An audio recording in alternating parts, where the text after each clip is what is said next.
Monsieur le député de Blainville. Monsieur le Président, c'est avec consternation que les maires et mairesses du Québec ont appris ce matin que le gouvernement a l'intention de renier sa signature sur le pacte fiscal de septembre dernier. On peine à comprendre ce revirement de situation, car pas plus tard que le 8 février, le ministre des Affaires municipales et le premier ministre ont confirmé qu'ils iraient même jusqu'à donner aux municipalités le pouvoir de déterminer les conditions de travail. Les attentes sont claires et hautes. L'UMQ souhaite un meilleur rapport de force pour une véritable négociation au bénéfice des contribuables. Le déséquilibre actuel a provoqué une spirale vers le haut des conditions de travail et les écarts qu'on connaît entre le milieu municipal et le provincial. Est-ce que le ministre réalise que s'il revient sur sa parole donnée, non seulement il ne respecte pas sa part du marché, en contrepartie des coupures de 300 millions qu'il a fait avaler aux municipalités et aux contribuables, mais il permettra à l'alourdissement de la masse salariale de se poursuivre, ce qui obligera les villes, encore une fois, à augmenter les taxes des contribuables? Monsieur le ministre des Affaires municipales.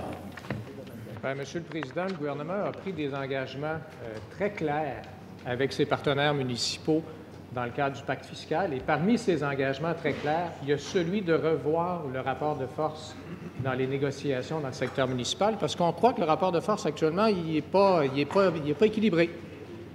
Alors, nous avons absolument l'intention de respecter nos engagements à l'égard des municipalités, et les municipalités le savent, parce qu'on est constamment en lien avec elles, on est en consultation avec elles, et on va respecter tous les engagements du pacte fiscal, Monsieur le Président. Première complémentaire, Monsieur le député de Blainville. Monsieur le Président, la présidente de l'UMQ, Mme Suzanne Roy, ce matin au FM 93, a fortement réagi à cette nouvelle. Elle expliquait que 50 des dépenses des villes sont reliées à la masse salariale et que si on ne les aide pas à mieux gérer leurs relations de travail, ce seront les contribuables qui paieront la note. Est-ce que le gouvernement est conscient que le non-respect de sa parole va encore une fois se traduire par une augmentation du fardeau fiscal des contribuables? Monsieur le ministre des Affaires municipales. Je pense, Monsieur le Président, que j'ai été très clair. Nous allons respecter nos engagements en matière de révision du cadre des relations de travail parce que nous pensons justement, comme la présidente de l'UMQ, qu'on n'a pas l'équilibre à l'heure actuelle. Alors, on va rétablir cet équilibre par les outils législatifs nécessaires, tels qu'on s'y est engagé dans le cadre du pacte fiscal. Nous allons respecter nos engagements. Deuxième complémentaire, Monsieur le député de Blainville. Monsieur le Président, en échange des 300 millions par année qu'elles ont laissés sur la table, le gouvernement avait promis aux villes de réviser le cadre des relations de travail. Dans un document publié le 22 février dernier, l'UMQ a clairement établi ses attentes qui se lisent comme suit. Mettre en place un mécanisme permettant aux municipalités, sous certaines conditions, de déterminer les conditions de travail.